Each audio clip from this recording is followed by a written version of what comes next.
Hi mga langga!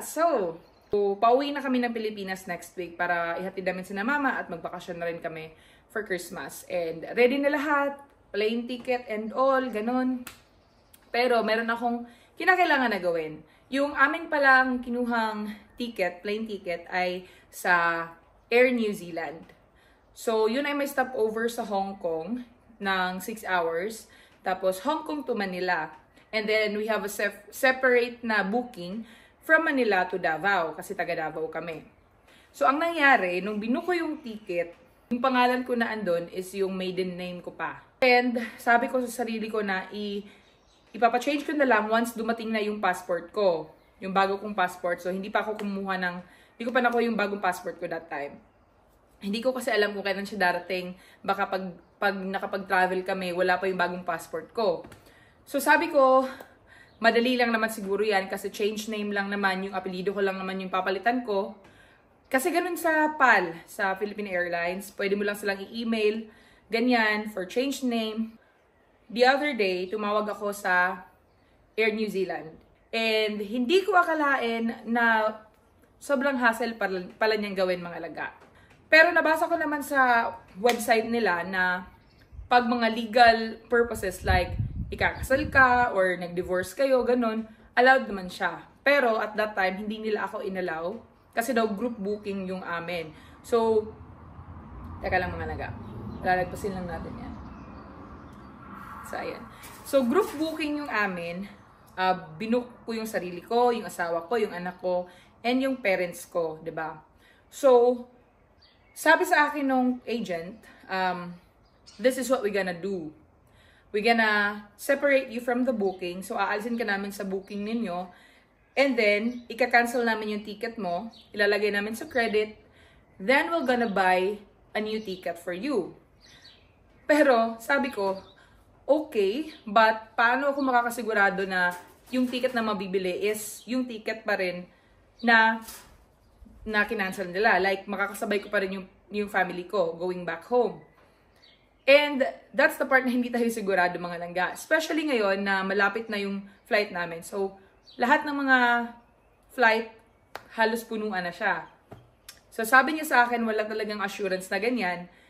At isa pa, yung presyo ng ticket mga langga, hindi na siya kasing kung magkano yung binayaran ko previously. So, yung ticket na babayaran ko, kailangan kong magbayad ng extra.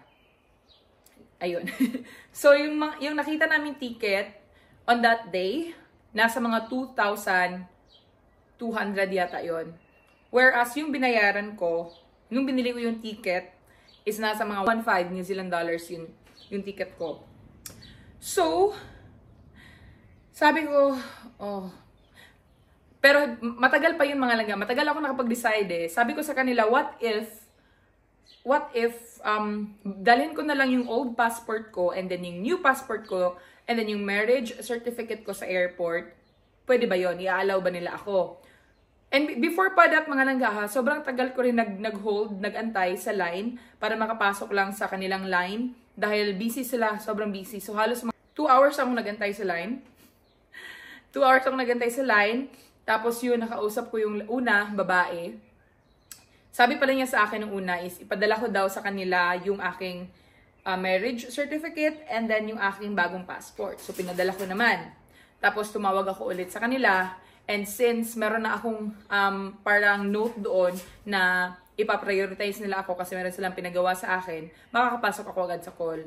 And nakapasok naman ako agad sa second call ko. So, we stayed on the call for more than 2 hours again. So, lalaki naman yung sumagot sa akin. And, pinahold niya ako sa phone. Sobrang tagal niya akong pinahold mga langga, 1 oras. Kinausap niya yung supervisor niya. At sabi ng supervisor niya na hindi daw pwede na ipa-change ko yung apelido ko. Ang pwede ko lang daw gawin ay i-cancel yung flight ko and mag-rebook ng bagong ticket. So, na-frustrate na ako at that point. Sabi ko, bakit hindi pwede? Kasi i-change lang naman yung apelido ko.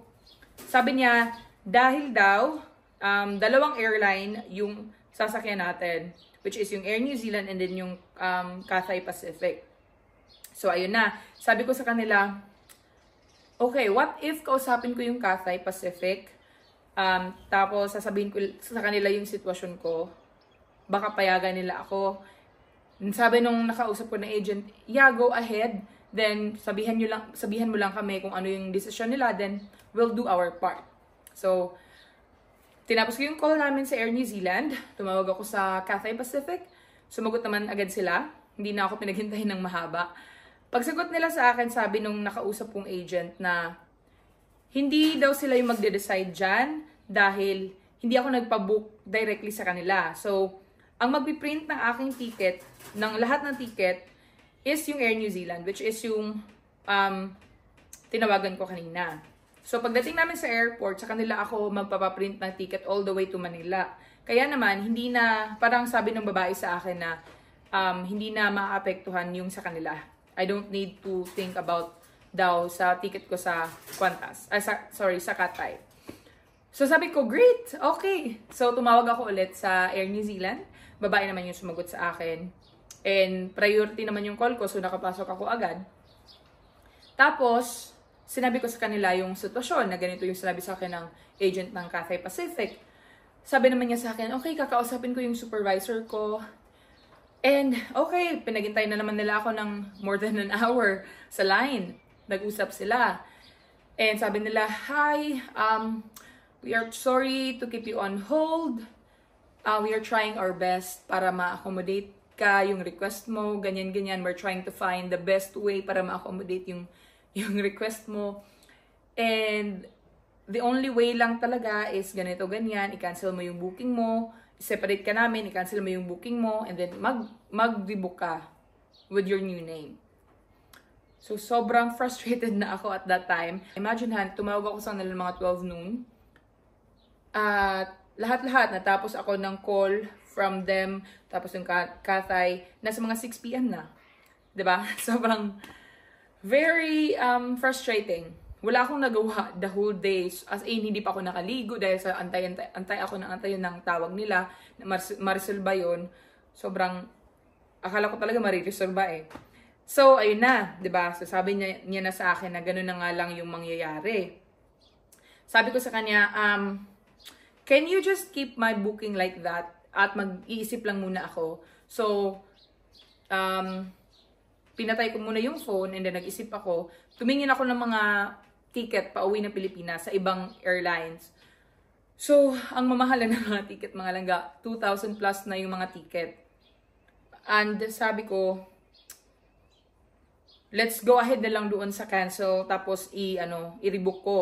Kahit na mag-a-add ako. Kasi mag-a-add ako ng bayad eh. Regardless, kung bibili ako ng bagong ticket or yung sa kanila yung kukunin ko, yung i-cancel ko and then i-rebook, magbabayad pa rin ako. So, sabi ko sa kanila, tumawag ako ulit eh. Sabi ko sa kanila, okay, let's go ahead. Alisin mo lang ako sa booking, i-cancel mo yung flight ko, then put it on credit, then let's buy a new ticket. Sabi niya, great, okay, let's do that. So, kinancel na niya ako, tinanggal na niya ako, kinancel na niya yung flight ko. Sabi ko sa kanya na, tinanong ko kasi siya before that, sabi ko, pero same flight pa rin naman yun, diba? Sabi ng agent sa akin, yes, kasi umalis ka lang naman, so meron na bakante. Okay, fine. So, sabi ko sa kanya na go ahead, tanggalin mo na ako doon sa booking. Pag tanggal niya akong ganun, pagtawag niya sa akin ulit, kasi pinahold na naman niya ako ng ilang oras, pagbalik niya sa akin, sabi niya, okay, ito yung tanggal na kita sa booking nyo, group booking nyo. Pero I'm looking na sa pag-book sa'yo sa bagong ticket. Pero yung ticket mo from Hong Kong to Manila, separated ka sa family mo. Eh, sabi ko, meron akong infant, mga langga, di ba? Sasabay namin sa baby. So sabi ko, ha? Sabi mo, same ticket lang naman yun. Sabi niya sa akin na, fully book na daw.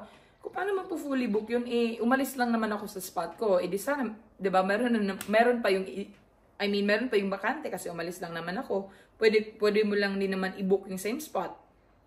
Pero apparently, hindi na nila nakita yung booking na yon. So, sobrang hassle. So, sabi ko sa kanya,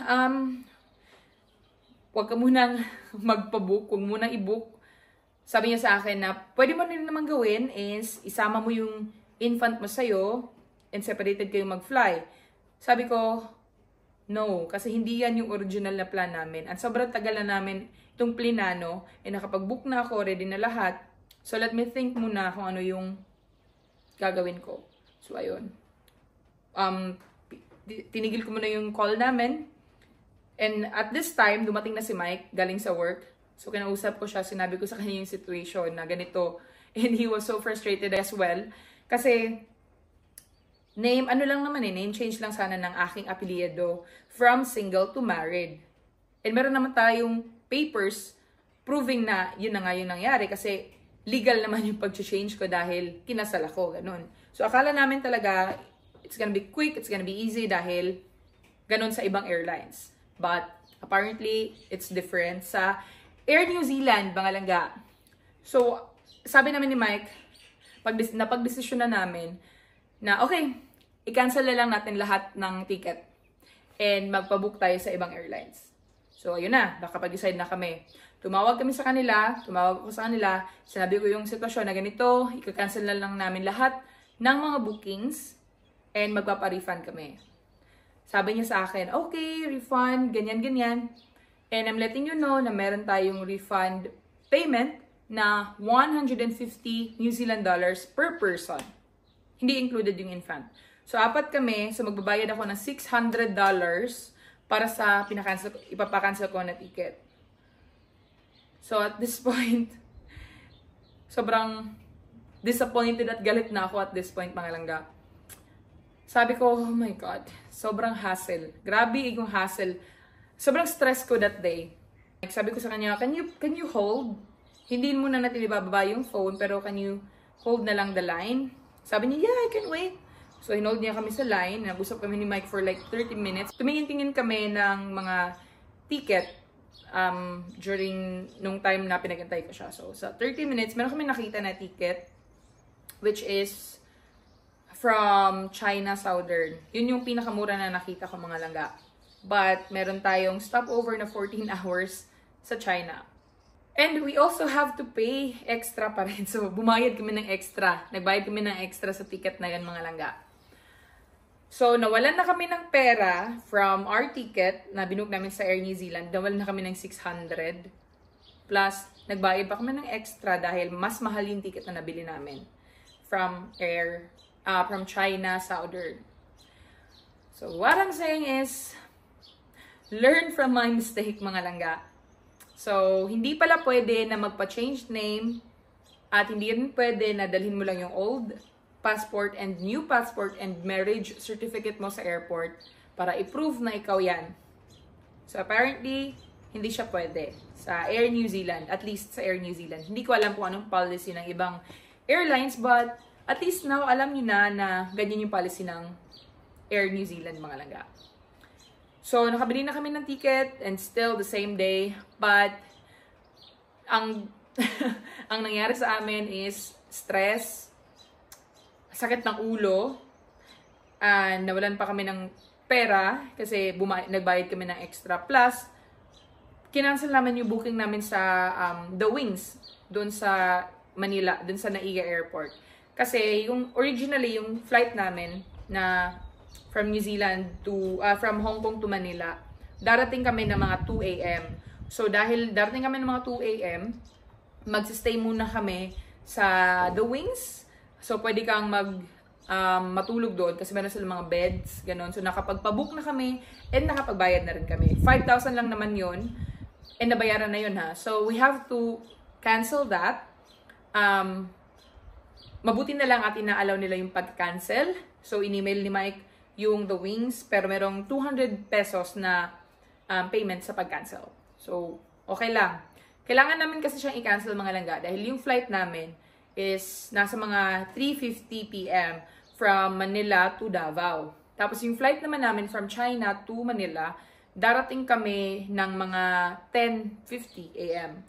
So, medyo, di ba, wala na talagang time para magstay pa kami sa The Wings at iba na yung oras na darating kami. Kaya naman, we have to cancel it. And as of now, okay naman lahat. So, yung worry na lang namin ngayon is yung aming stopover sa China. So, 14 hours yon. Plano namin na lumabas. But, sa nabasa namin, sa na-research namin, kailangan namin kumuha ng visa para makalabas ng airport. So, maghahanap muna kami ng lounge. Baka merong lounge sa Guangzhou Baiyun na airport. So, baka merong lounge doon. Anyway, mga langga, kung naka-experience na kayo mag-stop over sa Guangzhou Baiyun na international airport sa China, baka naka-experience na kayo ng long layover doon at share nyo sa akin kung ano yung ginawa ninyo, kung meron bang lounge doon, or kung kumuha kayo ng visa, kung magkano yung bayad nyo sa visa, at kung pwede ba na doon na mismo tayo kukuha ng visa. Anyway, magre-research pa rin naman ako before kami mag-fly para sigurado. So far naman, 50-50 naman yung reviews na nakikita ko sa airlines na yun. Merong good at merong bad, so balance lang siya. Anyway, yun lang yung ating video for today mga langga. Nag-share lang ako ng aking frustration and experience para hindi nyo na ma-experience ito. So at least ngayon, alam nyo na bawal pong magpa-change name sa Air New Zealand na airlines. Kaya kung magpapabook kayo, siguraduhin nyo na pangalan nyo talaga yung nandoon. At yun yung nasa passport ninyo. Anyway, yun lang yung ating vlog mga langga. Pupunta na ako sa work. See you again. Bye!